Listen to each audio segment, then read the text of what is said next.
The sound of water can be so calming and soothing in a garden, and I really love to add water features.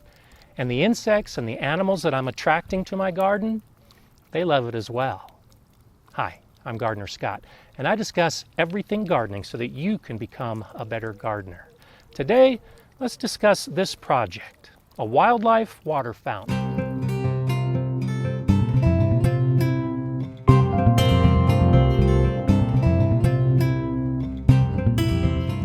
This is an area of my new garden that I'm starting to build out a little bit more. I've got a nice bench to sit on. This is an apple tree that will give me some shade in the future. I've got some fruit bushes, and I just put in this nice little water feature.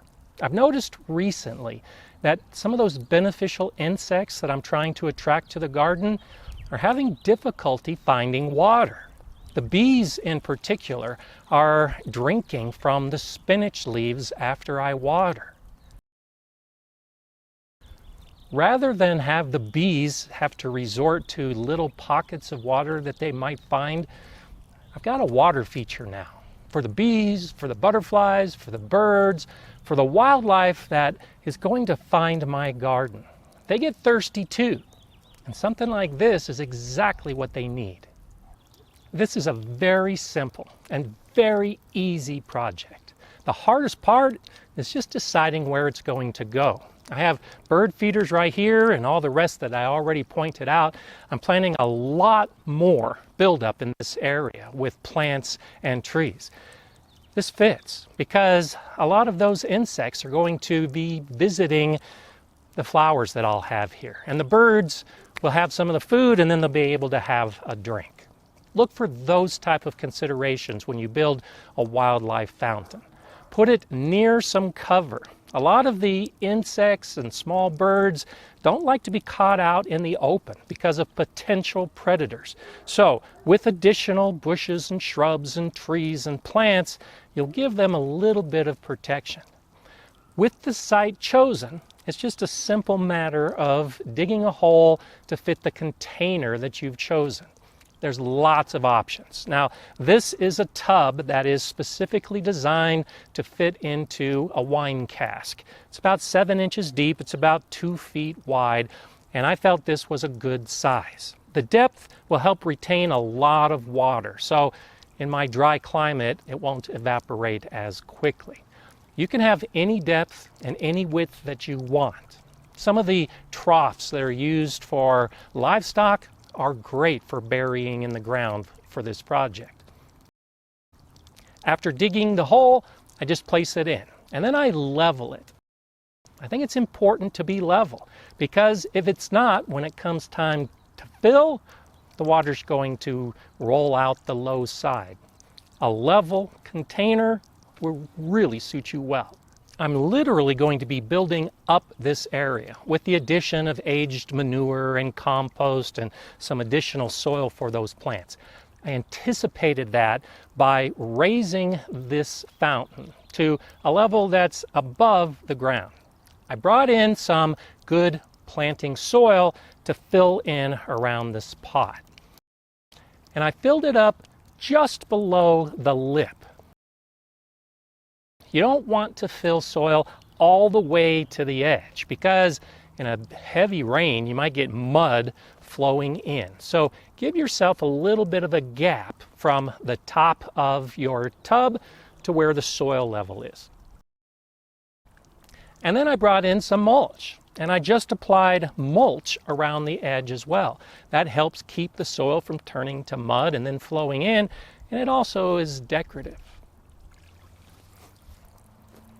With the mulch in place, you could just stop right here, fill it with water, and let the wildlife find it. But to me, it looks like a buried plastic container in the ground. So I want to cover up the edges, make it more decorative, and make it more suitable for the wildlife. I've collected some interesting branches, some decorative stones, and now I'm going to go to work to make this look a lot better. Birds like a place to land and take a bath right in the middle of the water. So I'm going to start with this really nice big decorative rock right in the middle. I'm going to keep the birds in mind as well when I place this branch all the way across. It gives them a place to land, maybe enjoy some of the mist off of the fountain, and then they can even dip their beaks in for a nice little drink. To cover the lip of this buried plastic, now I'll start laying some of the stones overlapping slightly into the pond. There's really no secret to this. It's just picking a stone, deciding if you like it, and then putting into place. And it doesn't have to be a nice ring all the way around. You can stagger and stack these different stones as you go to get a more natural, more rustic look.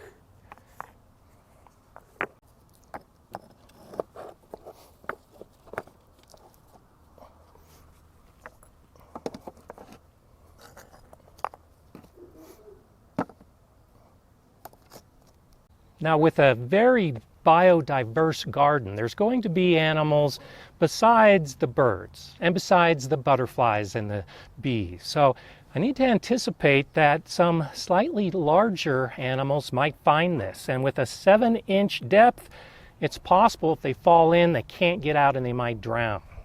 That even holds true for frogs and lizards and those type of animals that may find this water. So I always take some of the bigger rocks and I'll place them into the tank and then angle them so that if an animal did fall in, it would be able to crawl out.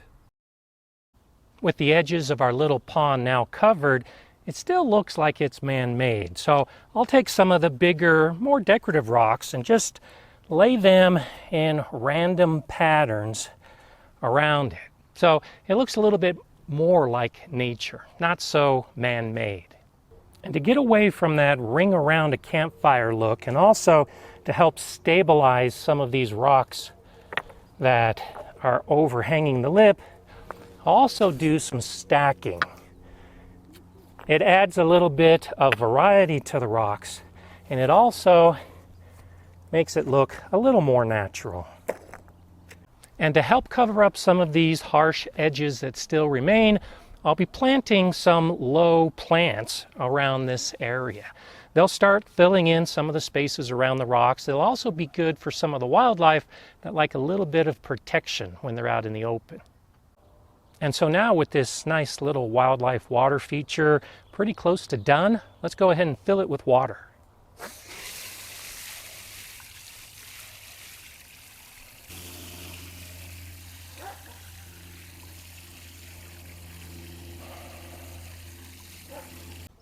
And now comes my favorite part when I make a water feature like this, and it's putting the solar fountain into this nice little wildlife pond.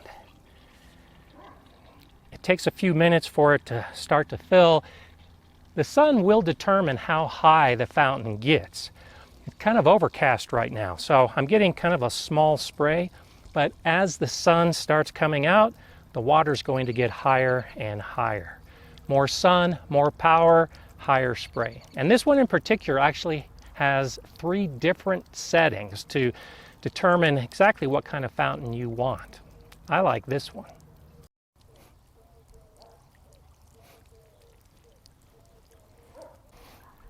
One of the nice things about this little solar fountain is it will float wherever you want it to. Right now it's kind of lodged in my rocks and I'm okay with that. But it also comes with little suction cups that you can apply to the side of the plastic tub and hold it exactly where you want it to be.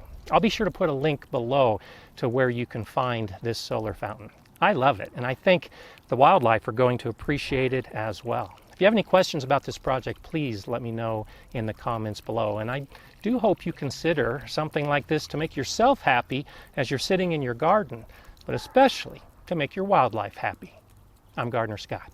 Enjoy gardening.